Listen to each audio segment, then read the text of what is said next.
The Bethany has resorted to cups. Wow. Wow. You guys are the first class. Now, what does that mean? You normally do labs She's after. now corrupted. Next she's going to start drinking. Oh, you didn't drink coffee It's an before? Irish coffee. Slippery slope. Cocaine. Wait. What's So, wrong with a good Irish coffee? so Bethany, what did you do before? What did you do before? Nothing? Water? I got water.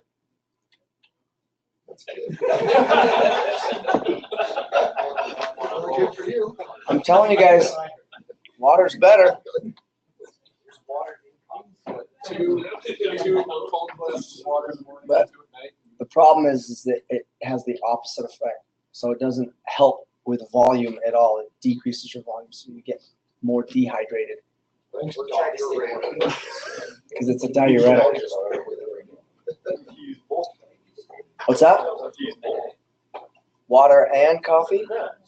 Then you're just peeing a lot. A bunch of caffeine in the water. That's the same as coffee.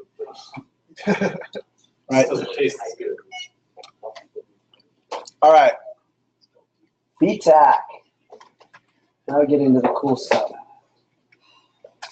So this is 3 or more PVCs occur in a row with a rate more than 100. If it's less than 100, how do you recognize that? Accelerated IVR, right? More than 100, it's VTAC. You got non-sustained VTAC, in a short run, less than 30 seconds. Sustained VTAC is more than 30 seconds. Well, they might have a sustained VTAC for 45 seconds and then spontaneously fix, but they're going to have some serious symptoms in the meantime. So how do you recognize it?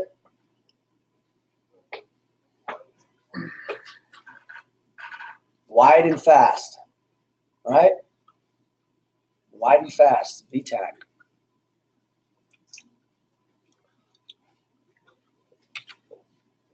There is monomorphic VTAC and then polymorphic VTAC. Monomorphic is all, the amplitude is relatively all the same. It all looks pretty similar, right?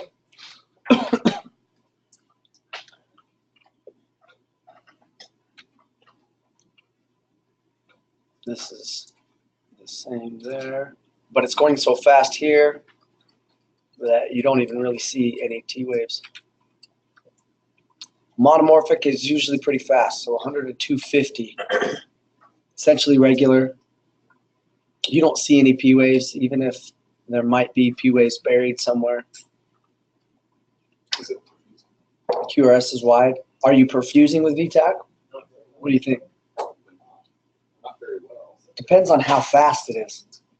If you got VTAC at 110, you think you're perfusing? Yeah, you've got filling. It's not optimal because there's no atrial kick, right? But you still are doing all right. You got VTAC at 200. Are you perfusing? No. Polymorphic VTAC. What's that starting to look like? Torsades. It's not quite torsades yet. It's certainly starting to look like it. Polymorphic is even faster. So it can get up to 300. It's usually over 200. Maybe regular or irregular. It just looks funky. There's no P waves, no PR interval. QRS is wide. How do we distinguish that from torsades? We'll talk about it. That's coming. That's all saying the same stuff. So the types of polymorphic VTAC, there is normal QT and long QT syndromes. And long QT can either be acquired, meaning medications, or congenital. They're just born with a prolonged QT. So polymorphic in the presence of a long QT is torsades. All right, VTAC with a long QT is torsades. So what's a common overdose that can cause torsades? That's a good guess. I think if I was going to guess and had no idea, ditch would be a good guess. Oh, a TCA overdose. Tricyclic? They start out wide and then turn into the Yeah, they start out wide, and if they're bad and continued, they can turn into torsades. Why? TCA causes what? Prolonged QT. So even in normal concentration TCA patients, they're going to have a little bit prolonged QT. So if they start taking too much and it turns into a wide VTAC type picture, it's a prolonged QT and it's going to become torsades pretty quick. What do you give for torsades? Magnesium. Good. So Dr. Ray, Yeah. what was that medication you just said? TCA overdose, tricyclic antidepressant. Is that kind of like sulfa drugs? Is Is that a broad typical thing of tricyclic. different- What am I trying to think of? I don't. Quinidine is a TCA. There's more common ones. I can't even think of them right now. I see that no, lithium's not a TCA. It's a different kind of, or it's for bipolar. But I can't think of the more common TCAs right now. When I see them, I know that it's a TCA, but I can't think of the names. The ones that we see are amitriptyline. All right, there's probably your most common is amitriptyline. Yeah. You don't see them a whole lot anymore. They used to be very common antidepressants, but the other ones are so much better that TCAs are not on board as much as they So used that's to. the only thing that causes torsades, then? What's that? Is that the only thing that causes that? No. Torsades? No, I mean, if the patient has congenital prolonged QT, and for whatever reason they go into VTAC, then that'll turn into torsades. So it's just VTAC with a prolonged QT. Anything that creates a prolonged QT can turn into torsades if in the right situation. So polymorphic VTAC with a normal QT is just polymorphic VTAC, right? So the QT intervals of repolarization. Why is a long repolarization time in which use the VTAC? It's not necessarily, well, it's not solely repolarization. What's that? What's the segment of QT? Where is it? The beginning of depolarization. So whatever the beginning of that QRS is, to what?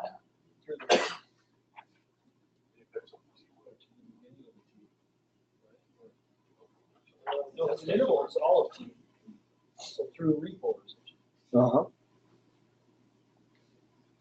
You said apex of the T wave? I was trying to think about absolute resculpting pressure. Oh, okay. It's usually the end of the T wave. So Q wave to the end of the T wave is QT interval. So how does that work with VTAC? If you have it won't necessarily put you into VTAC. It's just that if a patient goes into VTAC with a prolonged QT, it can turn into torsades. Oh, so how prolonged doesn't equal torsades? No. A patient can have a normal sinus rhythm and be taking amitriptyline and have a prolonged QT and never have any problems with it. So like I said, One doesn't equal the other. It's just that in order for VTAC, or polymorphic VTAC, to turn into torsades, it does that when there's a prolonged QT. It doesn't mean that a prolonged QT will always turn into this or that. Some people normally have a prolonged QT. It's just congenital for them.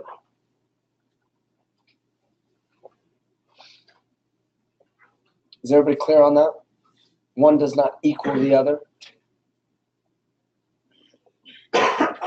with polymorphic VTAC, how do we distinguish what the T wave is? That is a good question. Can you tell where that T wave is? Can you tell where the isoelectric line is?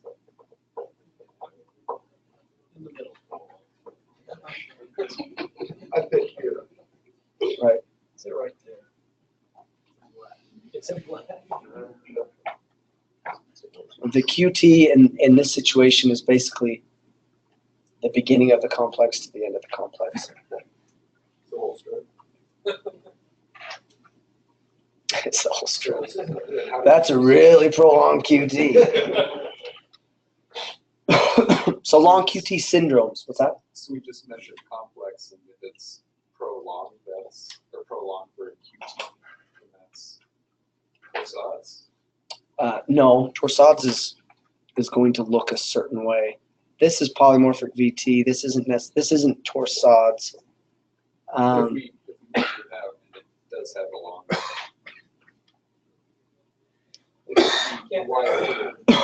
In general, you're not going to look at a polymorphic VT and then be like, oh, this might be torsades. I'm going to measure out the QT. Torsades has a very specific looking pattern.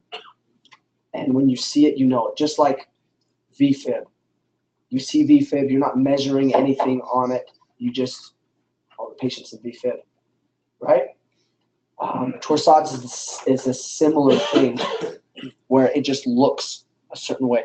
Now, some people might look at a normal polymorphic VTAC and say, it kind of looks like torsades, because torsades does have this high amplitude, low amplitude, but it looks much different than that, meaning that you've got a lot crazier looking complexes, you've got more exaggerated complexes. It's Rhythm cycle. yeah, it's completely messed up.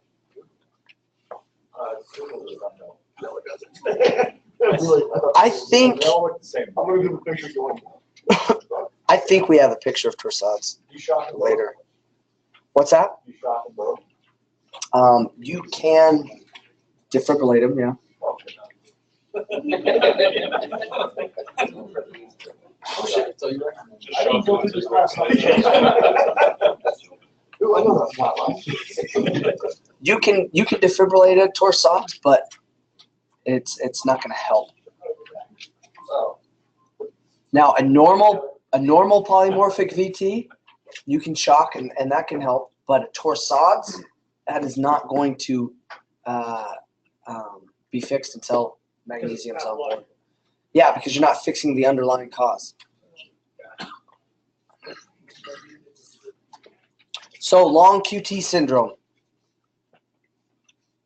Abnormality of the heart's electrical system. The mechanical function of the heart is entirely normal, meaning the contraction, the muscles are fine. It's an electrical defect. Prolongs the QT interval. And like I was saying, predisposes them to torsades. That's what that TDP means, torsades. Torsades de point. So it can be acquired or it can be inherited, like what we were saying. What causes it? All of these things. I call it digitalis. Look, ditch, boom. You're going to see that most commonly, you're going to see that tricyclic antidepressant overdose, but maybe not anymore because you don't see TCs as often as we used to. Trauma. So trauma patients are hard. As you guys will find out, I've got some really cool trauma cases. Car accident, unresponsive patient, low blood pressure, and you have to like fix 5 things before you can fix that blood pressure, right? They smashed into the steering wheel, they've got punctured lungs and a tension pneumothorax. Well, that's going to cause hypertension. You fix that, still hypotensive. Like, well, their rhythm's bad. They've got, VTAC or VFib, and you shock them, and you try to get that fixed. Okay, that's fixed. They're still hypotensive. Well, they got starting on the windshield, spine got injured, and it's a neurogenic shock as well as a cardiogenic shock. You got to give them pressors. Well, now the blood pressure is finally a little bit better. Trauma patients suck because you do one thing and it might not fix the patient. You're like, oh crap, was that not it? And oftentimes it's just, well, that's just not all, right? You're missing something. All right. So VTAC signs and symptoms vary. Sometimes you can have patients in VTAC, they just feel near syncopal. They passed out. And that could be because of a run of VTAC that spontaneously fixed itself. So VTAC, obviously anything that's causing low perfusion, it's going to cause altered mental state, shock, chest pain, hypertension, shortness of breath. You get back up into the lungs, the rails. Monomorphic VTAC, stable, but the patient is symptomatic. They can feel it, but they're still getting perfusion. Oftentimes it's monomorphic. Can be a little bit slower. They can also have unstable patients because they can get up to 250, right? So CPR and defibrillation on a pulseless patient in VTAC. In all cases of VTAC, you want to figure out what's causing it. What's a common medication I'm given ACLS for patients with VTAC? Amio. And why do you think that is? You guys know what amio? You guys had amio yet on farm? So what is amio? What kind of medication is it? Class 3 antiarrhythmic. So it has multiple actions, right? It affects calcium channel blocker. It affects the sodium, potassium pump. It affects, multiple different, those are the two big ones, but it affects multiple different aspects, and that's why it's effective with VTAC and VFib, because it's really resetting. All right, polymorphic VTAC, same thing, right? You can have stable, unlikely that you're going to have polymorphic VTAC that's stable, but you can. Unstable, CPR, defibrillation. In all cases, find out what's causing it. So if you have an SVT with an intraventricular conduction delay, like what? Aberrancy? SVT with aberrancy? May be difficult to distinguish from VTAC because it's wide. Right? You've got a tachycardic wide complex, automatically you think VTAC. Well, it's a possibility it could be SVT with aberrancy.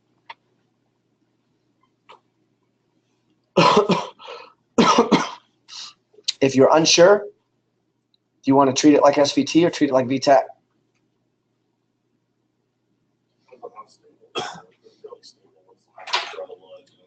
Yeah, I mean, if it's truly stable VTAC, that means that it's a little bit slower. And hopefully you might be able to identify. But yeah, certainly if they're stable, you could try. But if you gave them adenosine and you killed that AV node, would you maybe put them into well, they're already not getting any conduction from the AV node with VTAC. The point is if you've got a patient with VTAC and you don't know if it's SVT, well, the SVT with aberrancies can be rare. Treat it like VTAC. The VTAC is the one that's dangerous. Yeah. You got stable, wide complex tachycardia. Which kind of electricity are you giving? Synchronized, which is that's what you meant. Yeah. Synchronized.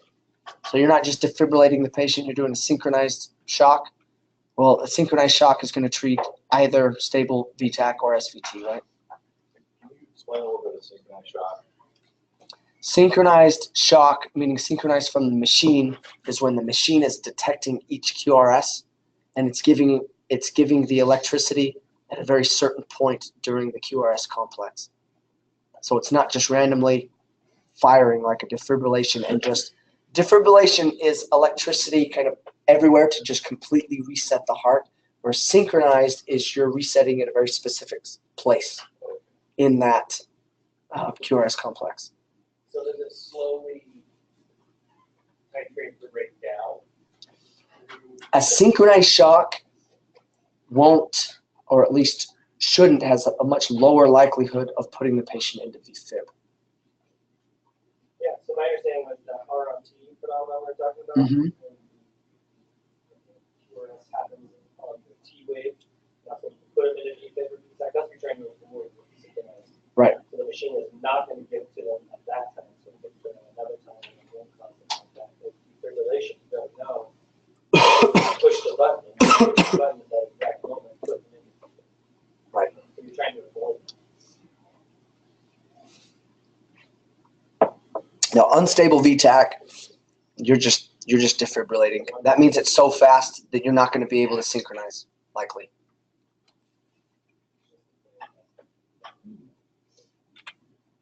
All right, VFib.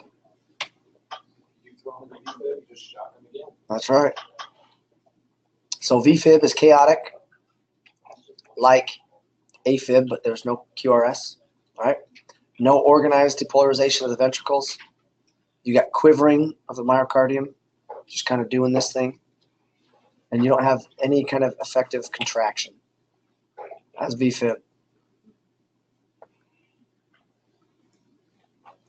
No discernible PQRS complex or QRS complex or really anything.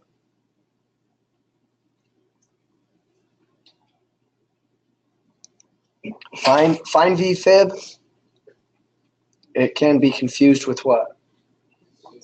Asystole.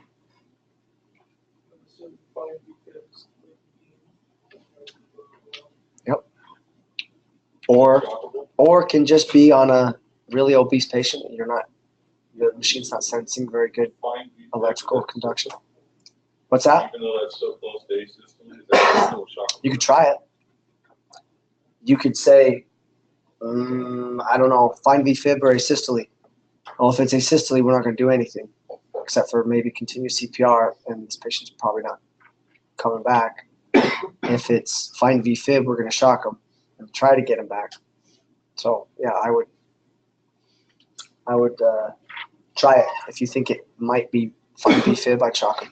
In the field, I've seen monitored, you can't really tell if the fine VFib or systole. You're sitting there and I've seen people say, well, is that systole? Is that VFib? Right. What's the harm to shock? No harm. No harm, great.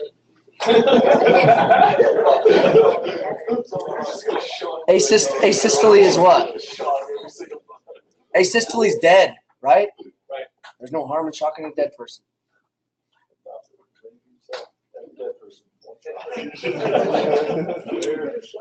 Now, if you're trying to fool yourself into thinking that asystole is fine VFib 10 times, I'd probably call it quits. Right? Right. Just shock.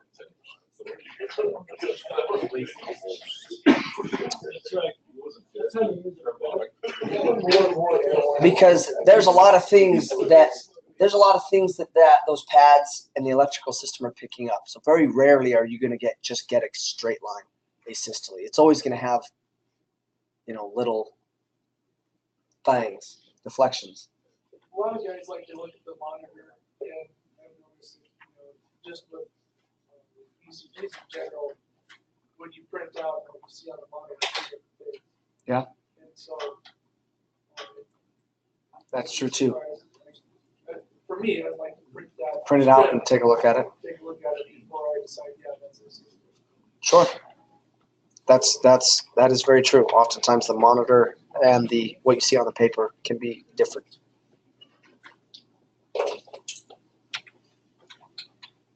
All right. What causes it? Well, a whole bunch of stuff. All the same stuff. What's that, lady? Yeah, but then what could you like? More racist. The difference between VFib and PA, they're pretty close to each other, right? Those labels. No, I'm asking about asystole and PEA. I don't know. The treatment is similar, meaning that you don't shock either, Right. but conceptually they're different. Asystole, there's no conduction.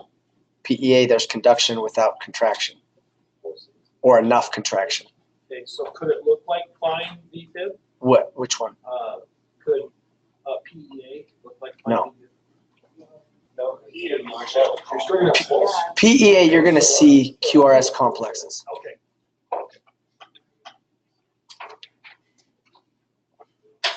They do racist incense. This is the guy's table. How did, I'm not gonna play your game.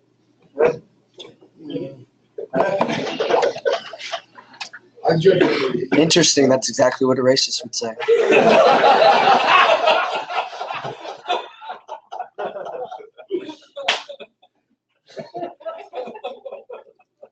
We were all gonna go to your church this week. All right. VFib, CPR until you've got a defibrillator ready and charged, right? And then do you wait for the cycle for the CPR? Nope. As soon as it's ready, pause, check the rhythm, and shock if you can. You defibrillate as soon as the defibrillator arrives, and then right after the shock, do you wait to find out? No. Continue CPR. You guys are so good with your BLS. Gosh. Defibrillation. So indications for defibrillation, pulseless VTAC, ventricular, and VFib, right? Purpose of defibrillation is to produce momentary asystole, to stun the heart so that it can reset. The shock, you give enough electricity to the heart all at once, the heart completely depolarizes. So then it goes into the state of nothing for a little bit, right? Until it can reset. So that you're not getting these random little depolarizations everywhere with this fibrillating state. Completely kind of zeroes everything out. All right, defibrillation procedure. You guys know all of this. Step 1, verify that it's indicated. Step 2 procedure, so you hook them up to the pads, you remove the clothing. If they got a really hairy chest, what do? Shave them, or hope you have 2 sets of pads.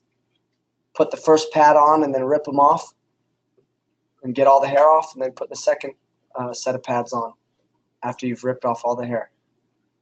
All right? You want to avoid placing those pads on real bony extremities.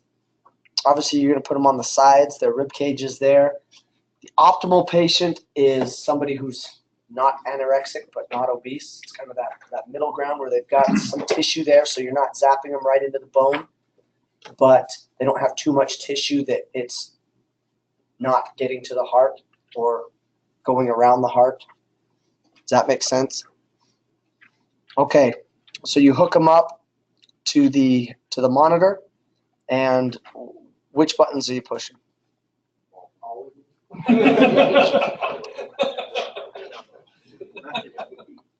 You are not pushing all of them. You turn it on, and you push analyze. We can push charge. So you're putting the pads on, and you're checking the rhythm, right, to see if it's something appropriate to shock, right? Either pulseless VTAC or the VFib. You're charging the defibrillator with a button that says charge, which is nice, right? You guys are familiar with this monitor? Oh, you guys don't use this one, huh? So we train with this one, but you guys don't use it? Well, that sucks. They're more or less the same. Either way, does your monitor or machine have a charge button? Okay, it will say charge on it. So you've verified a correct rhythm. You charge at what joules? 200 joules with what kind of monitor?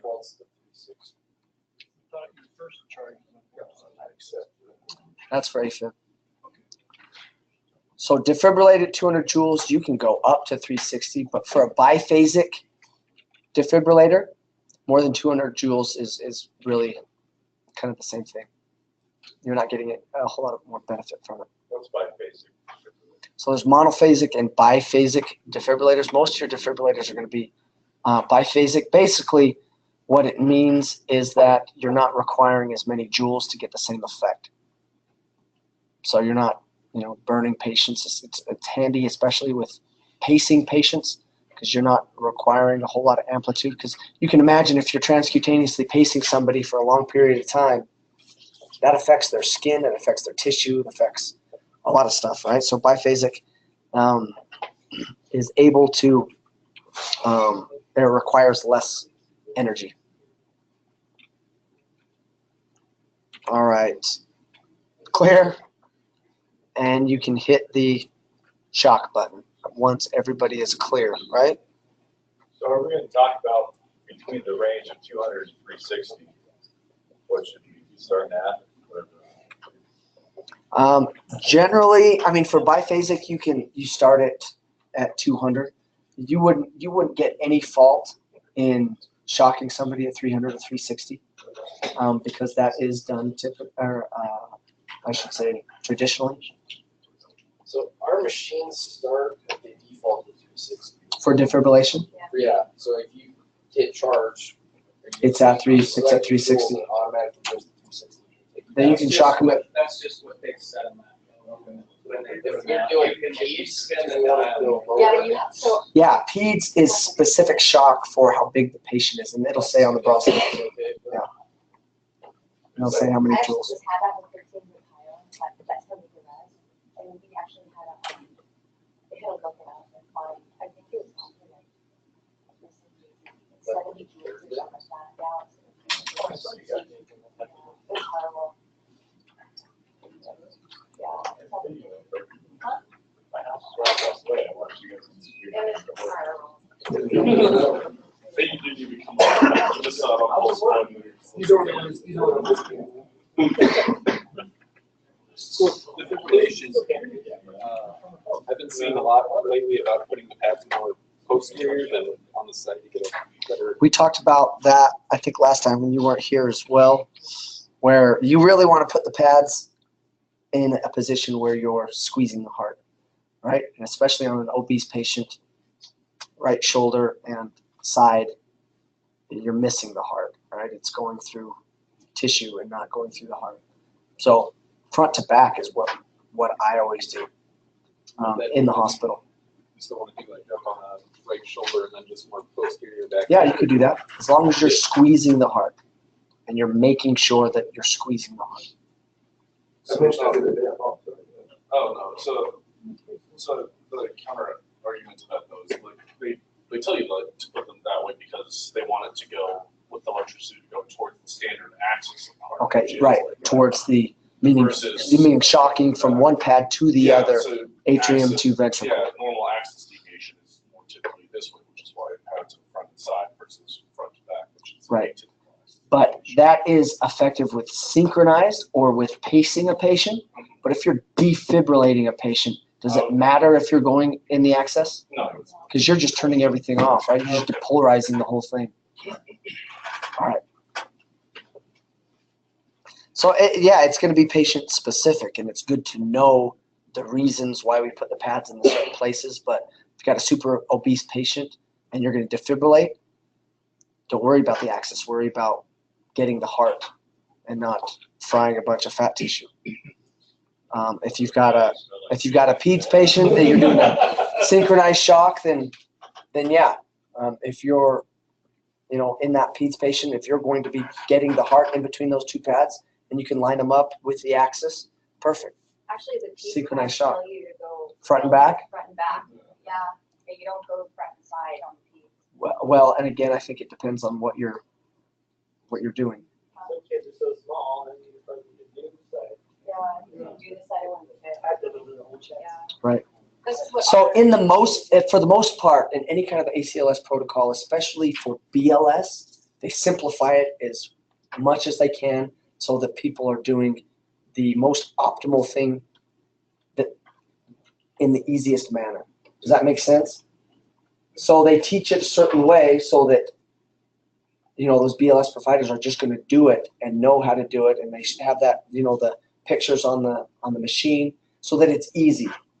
so people aren't sitting there going, oh, wait, what should we do here? But you guys have higher education. This is what this paramedic class is for, and you can think about those kind of things so that you can get the optimal shot, right? As they're putting on the pads, you can be like, oh, what's going to be a better way? If it's going to take too much time and you're like, oh, shoot, what did Dr. Raby say? And just throw them on the way that you know how to throw them on.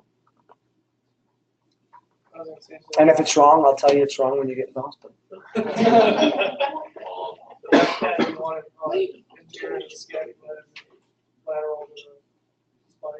What's that? Placement of that pad, you want to anterior and scatter plane from that lateral to the spine. Mm-hmm.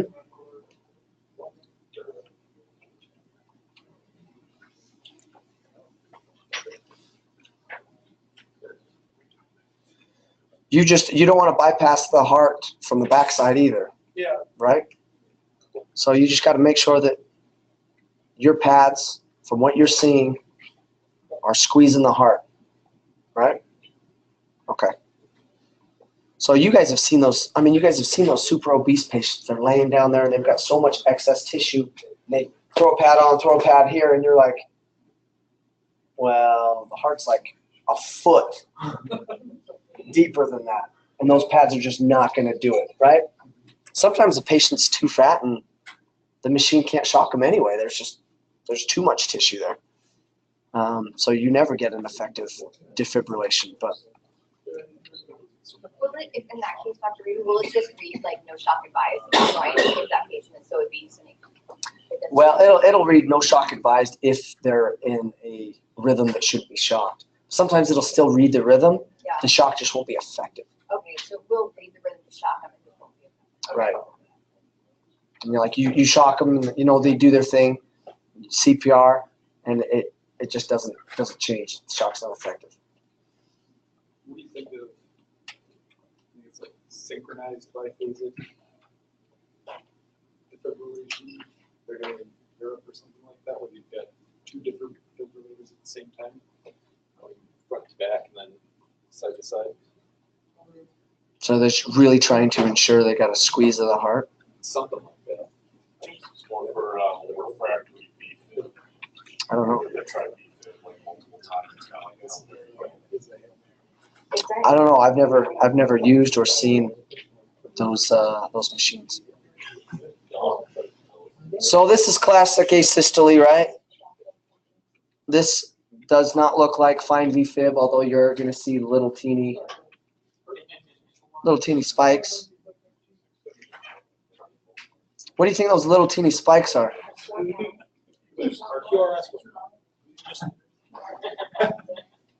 Just whatever? Random little blips of, Yeah.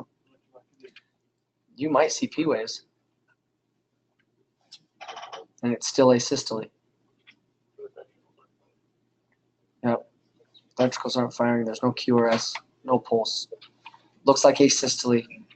Sinoatrial node's still pumping away. Too much time, and that sinoatrial node's going to die, and that's going to be gone too. But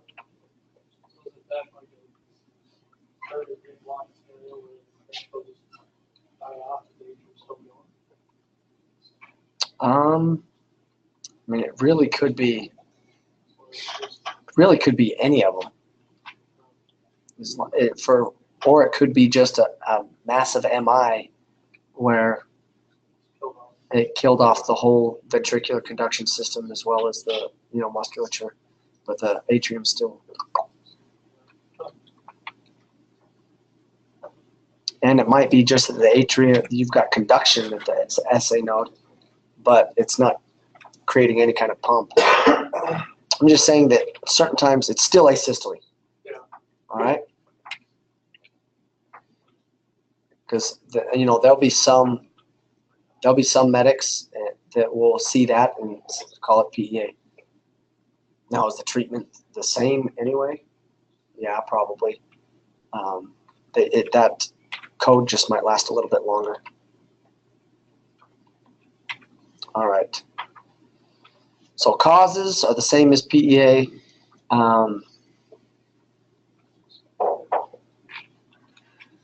as we talked about before with like adenosine, with, you know, defibrillation, whatever, you can have pauses of asystole while you're trying to reset everything, and then the sinoatrial will kick in again. Treatment of asystole, CPR, confirm the rhythm in 2 leads, meaning that's when you don't want to just trust your monitor. You want to print it out so you can see more than 1 lead.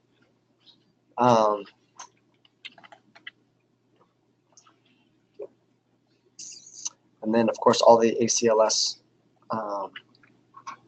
type actions. Put in the IV, you're giving medications, put in an airway.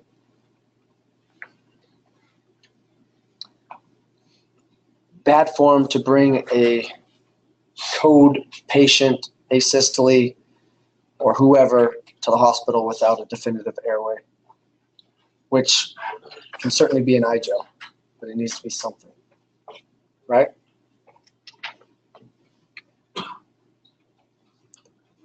Questions? So Dr. Rady, Yep. I kind of ran into that situation the other day. Why, we're not supposed, I've always thought we're not supposed to transport dead people, we don't transport asystole, but why would I transport asystole with a definitive airway? What makes the flipping difference if they're both asystole? What's the Well, I guess process? in that aspect, if you never got anything back, you know, you didn't get ROSC and it terminates at the home or wherever, when the coroner comes and gets them or whatever, I mean, that'll be on the record from the autopsy that this patient did not have a definitive airway. And that might come back on you. That's what I'm saying. From a legal standpoint, anytime you have these kind of patients, they need to have an airway. Okay. I mean, from a clinical standpoint, absolutely, they should be having an airway anyway. Okay. Yeah. Because you need to have a definitive airway when you're doing this kind of procedure, right? But I'm saying that if at the end, you know,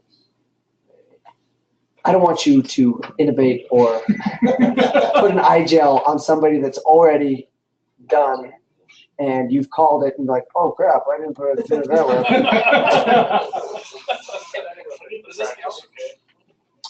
I'm saying that a patient coding or a patient that has VTAC, VFib, asystole, PEA, somebody that you're running a code on needs a definitive airway, right? CPR is more important, but it'll come back on you if they don't have a definitive airway. What you're using it over for PEA. Right. Hypoxic and you have acidosis. Oh. You can't fix that without airway. Yep. Any other questions? That's a good question.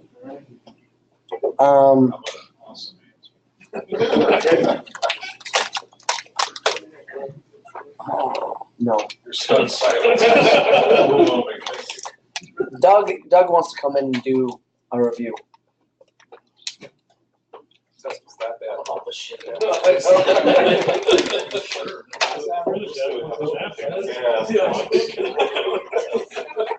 Was the test really that bad? Yeah, it was not. Give me an example of something that. What surface of the heart is 1, 2, and 3 EBR? Wait, say what? Say it again. What surface of the heart does it got? What surfaces of the heart? Well, it depends. Each lead does a different surface of the heart. Let's see. Other questions? Yeah. Describe which surface of the heart, lead 1, 2, 3, and which electrodes were positive.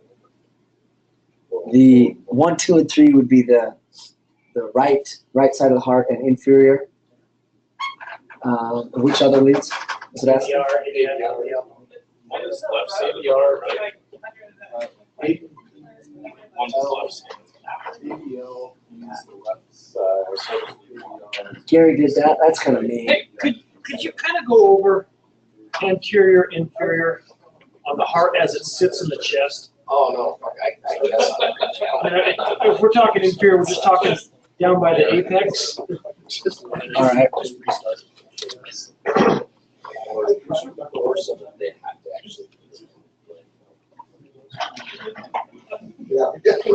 So if that's your heart, your inferior is going to be right side and underneath. That's inferior. Septal Which would be lead 2, right? is right there. And septal gonna be lead Right. 2. And then you've got, left side of the heart, or I should say anterior and left is going to be kind of the rest of it.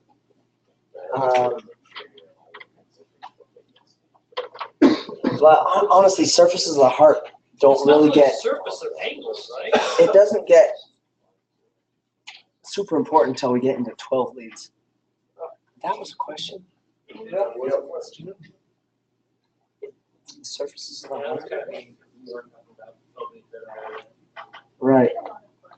Well, and sometimes Gary pulls out random stuff from the book that I told you guys he loves those boxes and he loves the side tables and right?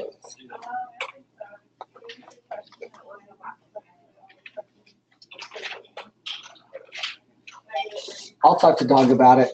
I'll stay here for the review and we'll see. What's that? I said that Gary also did say everything would be going to. Yeah. Never said that. All right, I'll go get Doug. What's your opinion on It's hot in here. precordial pumps? And then it kind of been phased out.